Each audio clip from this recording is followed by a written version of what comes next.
Hello, my name is Sensei Alex Kalkio, and I'm a teacher in the Bright Dawn Center of Oneness Buddhism.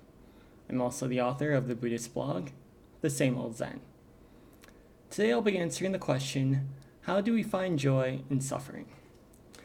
Now, one thing you often hear Buddhist teachers say are things like, the obstacle is the path, or no mud, no lotus.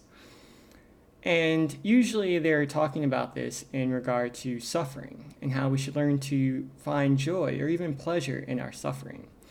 And of course, we have to wonder, what does that even mean? How can we enjoy something that hurts us? And I'd like to share with you two ways that I've found to be helpful in my own practice. The first way to find joy in suffering is to find the lesson in it. So, for example, if we do something nice for a friend or a coworker and they don't reciprocate, or even they respond in a hurtful manner, obviously that's a form of suffering. But there's a lesson we can learn from that. We can learn intoku, for example, which is Japanese for doing good in secret. And I'll post a link to an article I've written on intoku, but essentially what it means is learning to do good without expectation of reward. So we do the right thing solely because it's the right thing, without any hope of praise or reciprocation or reward.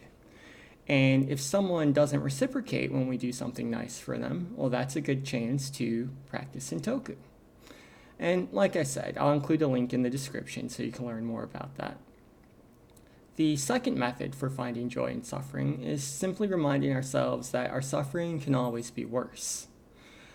And I actually had an experience with this morning when I tried to take a shower and the handle for the shower broke. So I wasn't able to turn the nozzle in order to get the hot water to run, and I had to take a cold shower. And initially I was very irritated by this, naturally. And then I remembered that my suffering could be worse. So, for example, in many parts of the world, there are no broken showers because there are no showers. They don't have access to water, or they don't have access to indoor plumbing. So sometimes they have to go days or even weeks without bathing. And I'm able to take a shower whenever I want, even if it's a cold one. So remembering that my suffering can always be worse, allowed me to experience gratitude in that moment. I was grateful for the water coming out of the pipes. I was grateful for indoor plumbing.